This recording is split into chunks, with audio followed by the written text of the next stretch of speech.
Abra sua Bíblia comigo no livro de Isaías, capítulo 39. Isaías 39.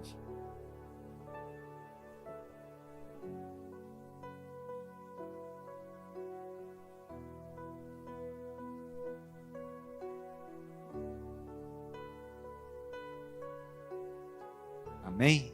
A partir do versículo 1.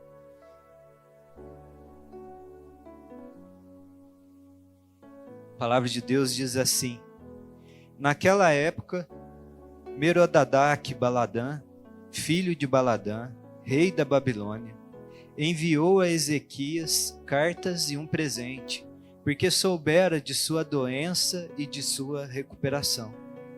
Ezequias recebeu com alegria os enviados e mostrou-lhes o que havia em seus depósitos: a prata, o ouro, as especiarias, o óleo fino, todo o seu arsenal e tudo o que se encontrava em seus tesouros. Não houve nada em seu palácio ou em todo o seu reino que Ezequias não lhes mostrasse. Então, o profeta Isaías foi ao rei Ezequias e perguntou: O que aqueles homens disseram e de onde vieram? De uma terra distante, Ezequias respondeu. Eles vieram da Babilônia para visitar-me. O profeta perguntou: O que eles viram em seu palácio? Ezequias respondeu: Viram tudo o que há em meu palácio. Não há nada em meus tesouros que não lhes tenha mostrado. Então Isaías disse a Ezequias: Ouça a palavra do Senhor dos Exércitos. Um dia, tudo o que há em seu palácio, bem como tudo o que os seus antepassados acumularam até hoje, será levado para a Babilônia. Nada ficará, diz o Senhor. E alguns de seus próprios descendentes serão levados e se tornarão eunucos no palácio do rei da Babilônia. É boa a palavra do Senhor que você falou? Ezequias respondeu, pois pensou: haverá paz e segurança enquanto eu viver. Amém? Até aí, feche seus olhos, vamos orar, abra seu coração. Pai, em nome de Jesus, obrigado pela tua palavra que está aqui aberta diante de nós, obrigado pelo privilégio que nós temos hoje como igreja, de nos reunir ao redor dela e meditar a respeito da Tua Palavra. Nós pedimos hoje, Senhor Deus, que o Senhor nos faça compreender as riquezas que estão dentro de nós e quem deve ter acesso a elas. É o que nós te pedimos, em nome de Jesus. Amém. Amém. Glória a Deus. Eu queria começar te perguntando algo nessa noite, perguntando com quem você tem tido comunhão? Quem participa da sua vida? Comunhão, essa palavra no original, né, da Bíblia, ela ali no grego é koinonia. É essa palavra que quer dizer ali, entre outros significados, relação, intimidade, compromisso. Então, a pergunta que eu estou te fazendo nessa noite é: com quem você tem tido relacionamento? Com quem você tem tido compromisso e intimidade? Quem participa da sua vida? O tipo de pessoas que nós temos comunhão vai dizer qual é a saúde espiritual da nossa vida, como nós estamos no nosso relacionamento com Deus, porque a comunhão interfere extremamente na nossa vida espiritual. O Senhor, sabe, nos mandou por esse mundo para nós sermos luz, para nós sermos sal da terra, para nós fazermos discípulos de todas as nações, para nós pregarmos o evangelho a toda criatura. Mas a comunhão, ela está reservada para o corpo de Cristo, porque comunhão é diferente de pregação. Comunhão é relacionamento, comunhão é intimidade, comunhão é compromisso. Com quem que você tem tido comunhão? O Salmo 133, no versículo 1, vai dizer assim: como é bom e agradável quando os irmãos convivem em união. É como óleo precioso derramado sobre a cabeça, que desce pela barba, a barba de Arão, até a gola das suas vestes. É como o orvalho do irmão, quando desce sobre os montes de Sião. Ali o Senhor concede a bênção da vida para sempre. Olha que salmo lindo, não é? Tão poético, né? Mas está dizendo uma verdade para nós nessa noite. Está dizendo que onde há um convívio em união dos irmãos, onde há comunhão genuína, ali o Senhor ordena a sua vida para sempre. Comunhão é fonte de vida, querido. Com quem que você tem tido comunhão? Sabe, não é a respeito de nós nos fecharmos numa bolha, sabe? Uma bolha gospel, uma bolha crente, evangélica. Não é nós fecharmos essa porta e falar assim, vamos ficar juntinhos nós aqui. Sabe, não é nós nos fecharmos a respeito nessa bolha evangélica. Mas é nós meditarmos nessa noite de quem tem tido acesso ao nosso coração. Quem tem tido acesso aos lugares íntimos do nosso coração.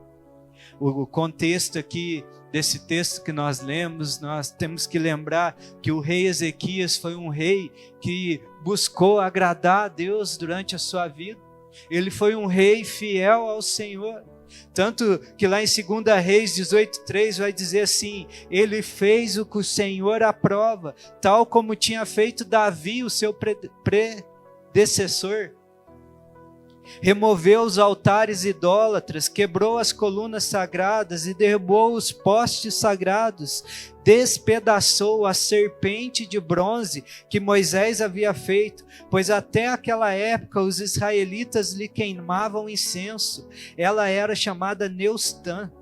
Ezequias confiava no Senhor, o Deus de Israel. Nunca houve ninguém como ele entre todos os reis de Judá, nem antes, nem depois dele. Uau! Que reforma esse homem fez. Que ousadia ele tinha, que zelo ele tinha pelo Senhor, porque ele foi ousado o suficiente para pegar um objeto da época de Moisés e falar, nós vamos destruir isso aqui, porque virou um ídolo para o povo de Israel. E eles tinham um zelo pelo Senhor. O versículo 6 diz: ele se apegou ao Senhor e não deixou de segui-lo, obedeceu aos mandamentos que o Senhor tinha feito e tinha dado a Moisés, e o Senhor estava com ele, e era bem sucedido em tudo o que fazia. Aqui já está o segredo para a tua vida. Quer ser bem sucedido na sua vida? Quer prosperar naquilo que você faz? Tenha zelo no teu coração pelo Senhor. Busque agradar o Senhor de todo o teu coração, e Ele satisfará os desejos do seu coração. Ele prosperou em tudo que fez.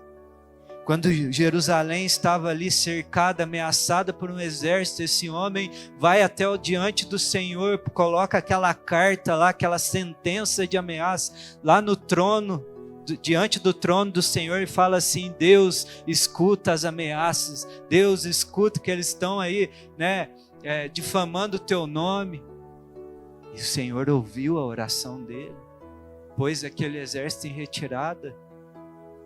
Quando Ezequias ficou doente ao ponto de estar à beira da morte, tanto que o profeta Isaías, que nós estamos lendo aí, num capítulo antes do 39, ele vai lá diante de Ezequias, que está na cama, na beira da morte, e fala assim: ó, o negócio é o seguinte, põe a tua casa em ordem, porque você não vai se curar, você vai morrer. Meu Deus! Ezequias vira para o lado, cara com a parede, se quebranta diante do Senhor, chora, fala: Deus, lembra que eu fui fiel ao Senhor, eu procurei te agradar com a minha vida. E o Senhor ouve a oração de Ezequias, o cura e acrescenta mais 15 anos à sua vida. um homem que agradava o Senhor, que o Senhor ouvia a sua voz. Mas nós chegamos agora aí no capítulo que nós lemos. Ele está lá curado, restaurado da sua enfermidade. Um povo de uma terra distante ouve que Deus tinha curado ele, né? Ou apenas que ele tinha ficado doente ao ponto de morrer e se recuperou. E esse rei então da Babilônia envia ali uma delegação para visitar Ezequias. E aí o texto vai dizer que naquela época, Merodadac-Baladã, filho de Baladã, rei da Babilônia, enviou a Ezequias cartas e um presente, porque soubera de sua doença e de sua recuperação. Ezequias recebeu com alegria os enviados e mostrou-lhes o que havia em seus depósitos: prata, ouro, especiarias, óleo fino, todo o seu arsenal e tudo o que encontrava em seus tesouros. Não houve nada em seus palácios ou em todo o seu reino que Ezequias não lhes mostrasse. Ezequias recebe uma bênção do Senhor, está ali, né, vivendo, né, feliz com aquela recuperação. Chega uma delegação ali: olha, ficamos sabendo que você estava mal, que bom que você recuperou, toma aqui uns presentes, uma demonstração de carinho a ele. E ele fica alegre com aquilo e começa a mostrar ali todas as suas riquezas.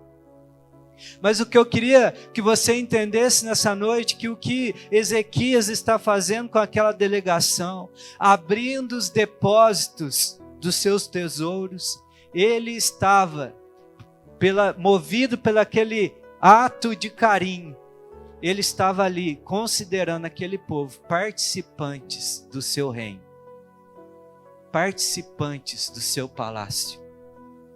Porque, convenhamos, o tesouro, as riquezas, é aquilo que é guardado com maior zelo, é ou não é? Ali estava o sustento do reino, ali estava a segurança do reino. E Ezequias está falando: vem cá que eu quero mostrar isso para vocês. Aquilo alegrou tanto o coração dele, que ele abriu o seu palácio, as partes mais reservadas, e mostrou para um povo de uma terra estranha.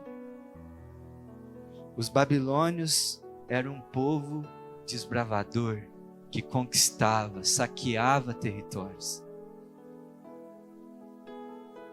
Tanto que 5 gerações depois de Ezequias, essa palavra que Isaías falou a ele: olha, um dia esse povo virá sobre Jerusalém, saqueará e levará todas as suas riquezas e até alguns de seus descendentes embora.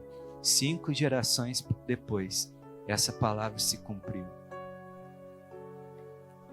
Por isso que eu comecei com a pergunta para você nessa noite: é com quem que você tem tido comunhão?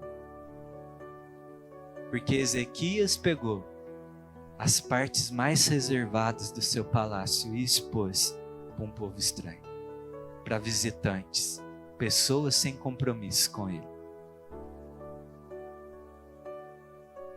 Nós, hoje, da mesma forma, muitos de nós que estão aqui, um dia nós estávamos com uma sentença de morte sobre a nossa vida, como Ezequias teve. Nós estávamos mortos nos nossos delitos e pecados. E Jesus, pela fé nele, ele nos restaurou, ele nos curou, ele nos libertou e nos deu um novo começo para a nossa vida. Assim como Ezequias recebeu uma nova oportunidade na sua vida, o livrando da morte, o Senhor também nos livrou da morte. E aí a pergunta hoje é o seguinte: nós estamos alegres com a nova vida em Cristo? O Senhor depositou riquezas no nosso coração, na nossa vida. Ele depositou tesouros na sua vida, querido. Ele confiou a você riquezas inestimáveis, que vêm dele. E a pergunta é, mais uma vez, quem tem tido acesso a essas riquezas? Quem tem acessado esses lugares onde nós guardamos aquilo que o Senhor nos confiou?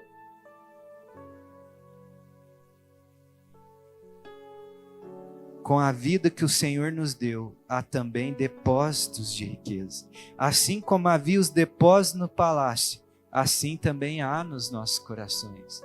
O texto vai dizer aí no versículo 2 assim: Ezequias recebeu com alegria os enviados e lhes mostrou o que havia em seus depósitos: prata, ouro, especiarias, ouro fino, todos os seus arsenais ali de guerra.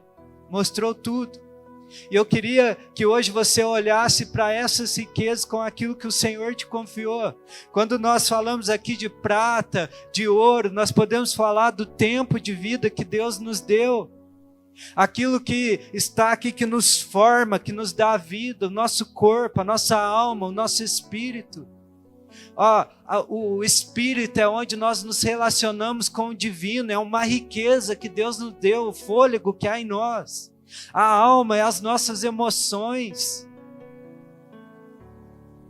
é a nossa mentalidade.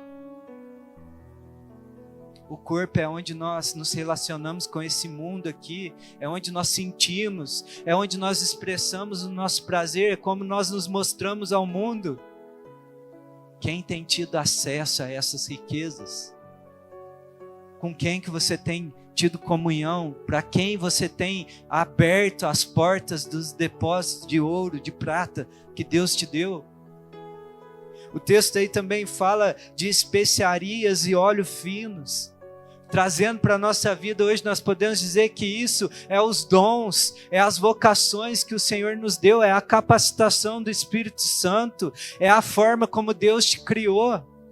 Deus te deu habilidades, Deus te deu vocações, dons. Quem tem tido acesso a isso? Quem tem desfrutado dessas riquezas? O texto também fala de todo o seu arsenal, trazendo para nós, eu penso que em bens, os bens materiais, os recursos, os empreendimentos que o Senhor nos dá, os sonhos que Ele gera em nós. Quem tem tido acesso a esses lugares, aos depósitos do seu coração? Ezequias mostrou para um povo distante, passageiro, tudo o que havia em seus depósitos. Sabe, muitas vezes, assim como Ezequias, nós nos deixamos levar por palavras, por presentes, por demonstrações de carinho, por atenção. Nós nos deixamos levar por expressões ali de cuidado, de um aparente cuidado, mas por pessoas que não têm compromisso algum conosco, pessoas que não têm aliança conosco, que não partilham da mesma fé que nós, que não servem a Deus, o mesmo Deus que nós servimos. E o resultado é, como foi de Ezequias, é que as riquezas se perdem. As próximas gerações sofrem, as riquezas se vão. Isaías diz que não só as riquezas que Ezequias possuía, mas até aquelas que os seus antepassados haviam acumulado. Aquilo que nós herdamos, aquilo que nós recebemos das gerações anteriores se perdem, e as próximas gerações ficam impedidas de viver isso, quando nós não tratamos com zelo as riquezas que o Senhor tem nos confiado. Então, quem tem tido acesso aos seus depósitos? Com quem que você tem tido comunhão? Nós temos que zelar pelas riquezas que o Senhor nos deu, porque foi pago um alto preço para nos conceder elas. Algo que tem que estar queimando no nosso coração em tudo que nós fazemos, ali que está ali em Romanos 11:36, que diz: pois dele, por ele e para ele são todas as coisas, tudo pertence ao Senhor, tudo aquilo que Ele me confiou, isso eu devo agora zelar por isso, eu devo cuidar, eu devo estar bem guardado ali, protegido, para que só o Senhor tenha acesso a isso. Quem tem livre acesso aos seus depósitos? O reino ou visitantes estranhos? Quem tem tido acesso à sua vida, querido?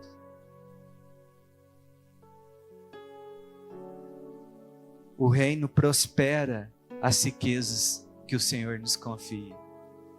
Os visitantes cobiçam, destroem e saqueiam. O reino multiplica, prospera, abençoa.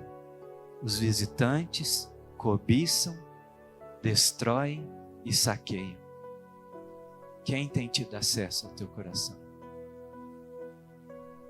E o que eu quero falar com você nessa noite é como que nós podemos saber que tipo está tendo acesso ao nosso coração. Quem tem as chaves dos nossos depósitos?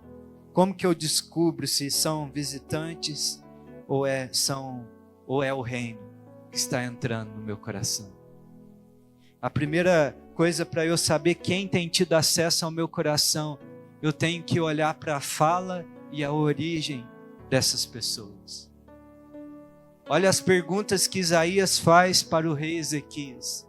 Aí no versículo 3 pergunta assim: então o profeta Isaías foi ao rei Ezequias e perguntou: o que aqueles homens disseram e de onde vieram? O que eles disseram e de onde eles vieram? Para eu identificar que tipo de pessoa tem acesso aos depósitos do meu coração, eu tenho que olhar para as suas falas e para a sua origem. O que você tem ouvido das pessoas que você tem tido comunhão? Que tipo de conversas nós estamos ouvindo? Que tipo de falas reina no nosso círculo de convivência? Porque o Senhor Jesus vai dizer o seguinte em Mateus 12:33. Considerem, uma árvore boa dá bom fruto, uma árvore ruim dá fruto ruim, pois uma árvore é conhecida por seu fruto. Raça de víboras, como podem vocês que são maus dizer coisas boas? Pois a boca fala do que está cheio o coração. O homem bom do seu bom tesouro tira coisas boas, e o homem mau do seu mau tesouro tira coisas más. A boca fala do que o coração está cheio. Se você quer conhecer se as pessoas que têm tido acesso ao teu coração, as pessoas que você tem desenvolvido intimidade, comunhão, relacionamento, são meros visitantes, povos estranhos, saqueadores, olhe para a fala, olhe o que reina na sua boca, olhe o que sai. Ezequias recebeu algumas cartas, mas o convívio demonstra a fã do coração. Começa a examinar com quem você tem tido conversas. E se isso realmente agrada o Senhor, se isso está de acordo com a palavra de Deus, se isso tem te edificado, tem fortalecido a tua fé, ou tem te feito desanimar do caminho do Senhor. Se está havendo desânimo, pensamentos contrários, é muito provável que há um saqueador no seu coração. Se as pessoas que você tem compartilhado sua vida em suas falas, reina mentalidade contrária aos princípios da palavra do Senhor, ele é um visitante. Está só de passagem na tua vida e vai levar tudo que é bom, tudo que o Senhor te deu. Por isso, nessa noite eu quero te alertar para você revisar as trancas dos depósitos do teu coração. 2 Timóteo 2,16, Paulo vai dizer ao seu discípulo Timóteo: evite as conversas inúteis e profanas, pois os que se dão a isso prosseguem cada vez mais para a impiedade. Olha o que Paulo está dizendo. Conversas profanas, conversas inúteis que nada edificam, conversas que não tem nada a ver com o Deus que você serve. Quem se dedica a isso cada dia mais caminha para a impiedade.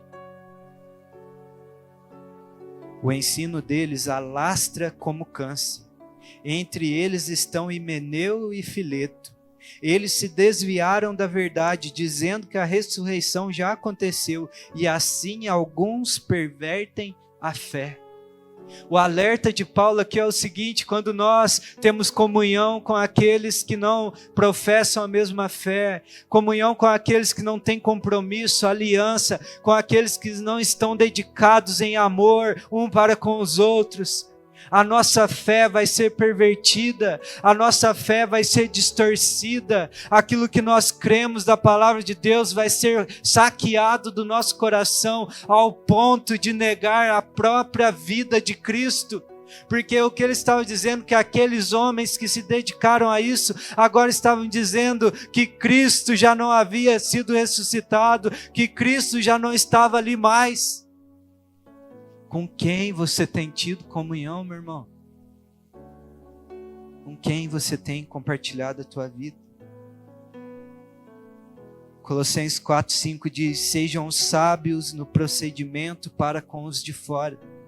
Aproveitem ao máximo todas as oportunidades. O seu falar seja sempre agradável e temperado com sal, para que saibam responder a cada um. O que Paulo estava dizendo aqui à igreja de Colossos é o seguinte: olha, seja sábio quando você estiver diante de alguém de fora. O que é de fora? Aqueles que ainda não estão inseridos no corpo de Cristo. Olha, essa é a oportunidade de você testemunhar, de você falar, que a tua palavra esteja sempre agradável, cheio de vida, cheio de esperança, temperado com sal. É isso, é o que conserva aquilo sem estragar. É a oportunidade de você mudar, de você manter a sua posição. Não é se levar pelas conversas, pelas rodas. A fala revela a origem. A fala revela a origem. Que o Senhor nos dê discernimento do que nós temos ouvido, de quem nós temos tido comunhão. Assim como chega um estrangeiro perto da gente, começa a falar um português meio esquisito, você fala assim: esse aqui não é brasileiro não. Tem uns que a gente já até sabe de onde que vem, né? A fala revela a origem. Qual que é o sotaque que você tem ouvido nas rodas de comunhão que você tem tido? O que esses homens disseram e de onde vieram? Era a pergunta do profeta. A primeira coisa que nós precisamos saber para decidir abrir o depósito do nosso coração é a quem essa pessoa pertence. Olha, eu vou abrir a minha vida para você. A quem você pertence? Para os solteiros aqui eu vou dizer: a primeira coisa para você se decidir relacionar com alguém é perguntar quem é o pai dessa pessoa. Quem é o pai dela? E eu não estou falando do pai carnal não, viu? A quem essa pessoa pertence? Qual a sua origem? Sabe, um dia o povo de Israel decide voltar ali, né, após os babilônicos terem destruído todo Jerusalém, e eles começam uma reconstrução do templo. E eles estão lá empenhados, né, restaurando o altar do Senhor, e surgem alguns homens ali e falam: olha, a gente quer participar dessa obra aí, a gente quer ajudar vocês a fazer essa obra. E a resposta deles foi: não. Não, porque vocês não têm parte com o Senhor e nem nessa obra. Quando o templo está restaurado, surge ali, né? Deus havia separado a tribo de Levi para servir como sacerdotes no templo.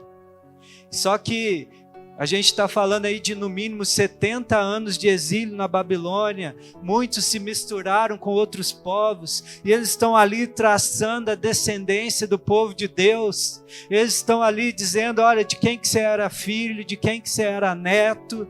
Porque nós precisamos traçar a tua descendência até a tribo de Levi. Porque somente Levi pode se apresentar diante do Senhor como sacerdotes. E aí lá no meio surge alguns que não conseguiram comprovar sua descendência.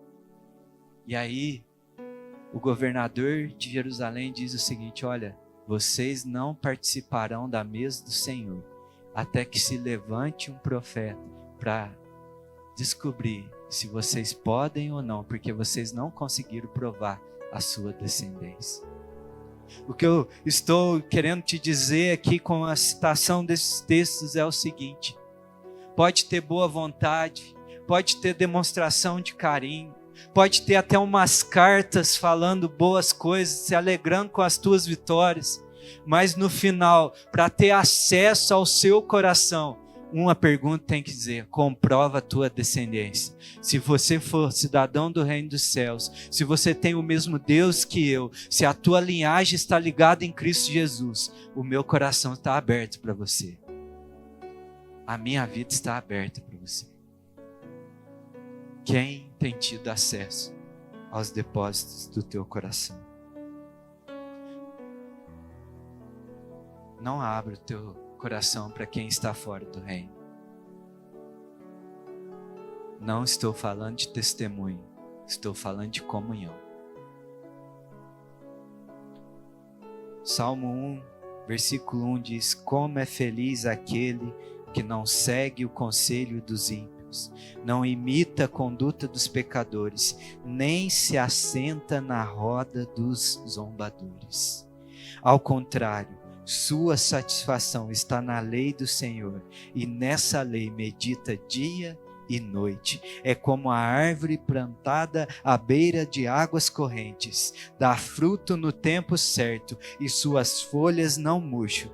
Tudo o que ele faz prospera. Não é o caso dos ímpios, são como a palha que o vento leva. Por isso os ímpios não resistirão no julgamento, nem os pecadores na comunidade dos justos, pois o Senhor aprova o caminho dos justos, mas o caminho dos ímpios leva à destruição. Com quem que você tem tido comunhão?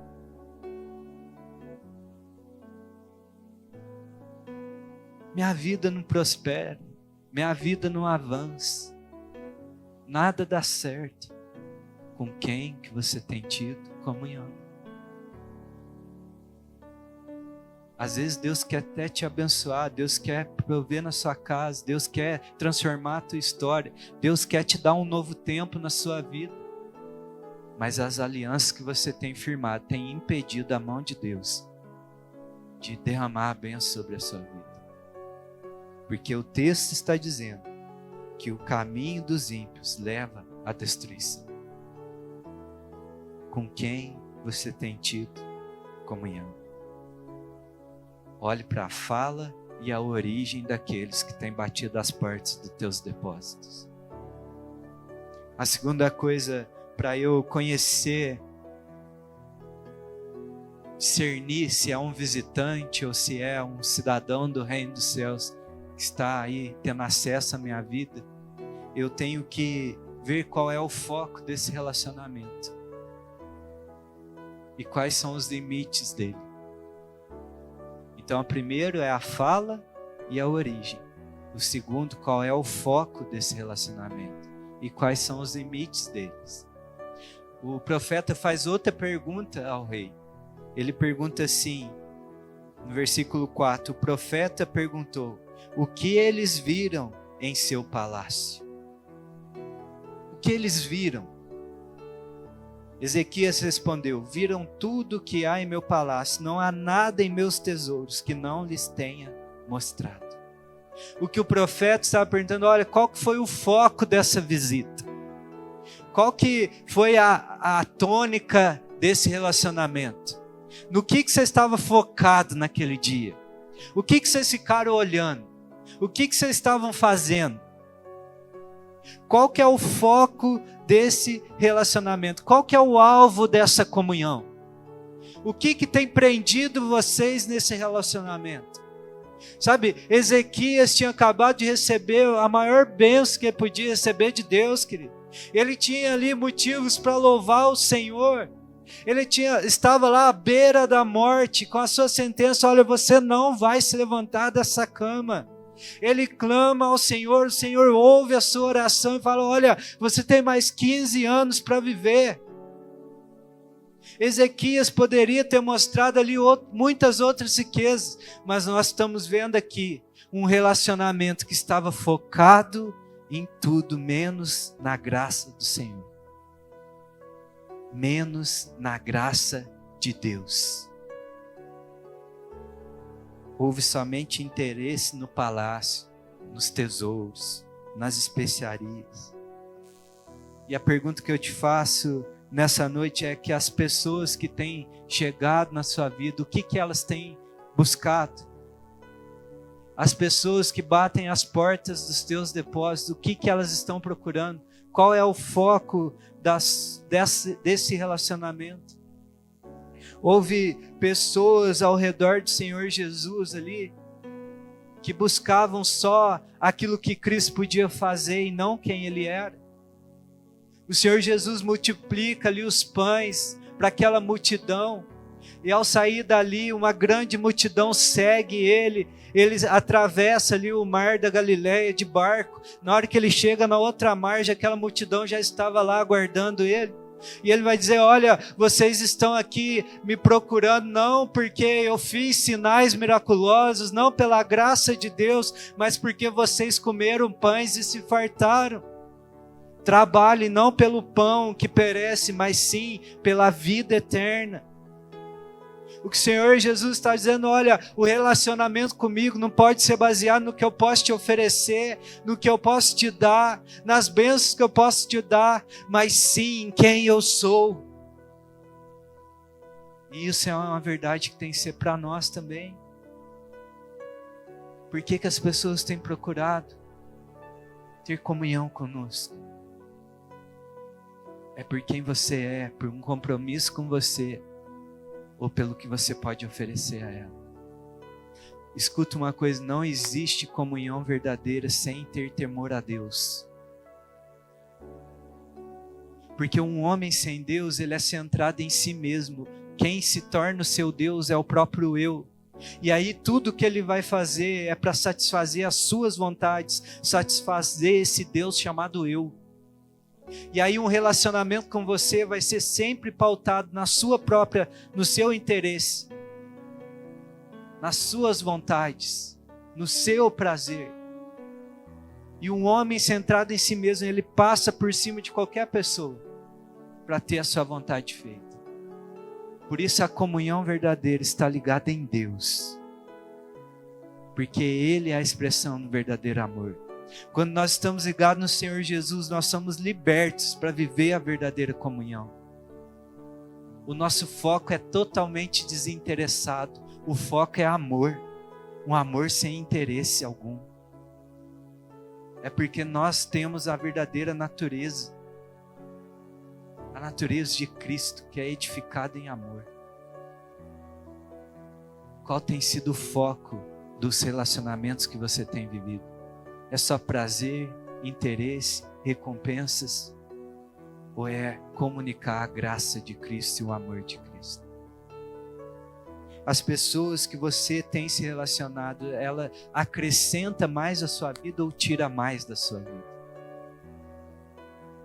Ela deposita mais riquezas no seu depósito, te edifica, ou ela saqueia, suga, rouba?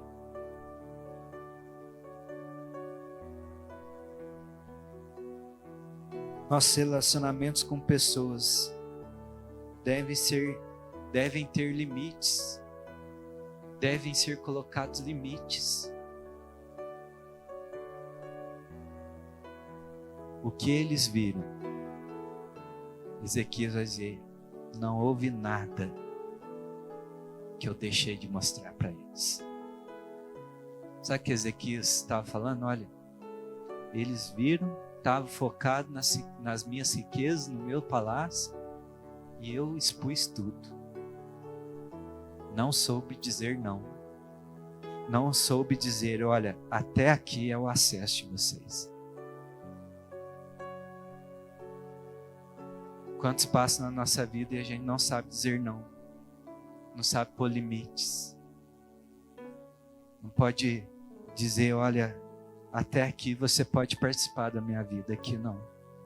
Aqui é um lugar exclusivo. Aqui é um lugar santo. Aqui é um lugar reservado para o Senhor. Não é qualquer um que pisa aqui. Sabe como que nós sabemos quais limites nós colocamos na nossa vida? São os limites que o Senhor estabelece para nós. Os limites estão estabelecidos na palavra de Deus. A vontade de Deus para a nossa vida. Os limites são as barreiras de proteção que o Senhor Deus nos deu. Os nãos de Deus são a proteção para nós. São os limites da onde até a nossa vida está abençoada, guardada, protegida por Ele. Então nós temos que estabelecer os limites que Deus nos deu. E falar, querido, você pode ser agradável, você pode ser carinhoso, você pode até me falar bem de mim. Mas tem área na minha vida que só participa quem está no reino dos céus.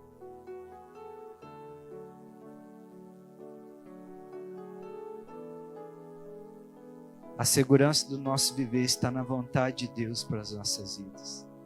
E essa vontade está revelada aqui. Se esse visitante não respeita esses limites, ele está vindo te saquear e não acrescentar na tua vida.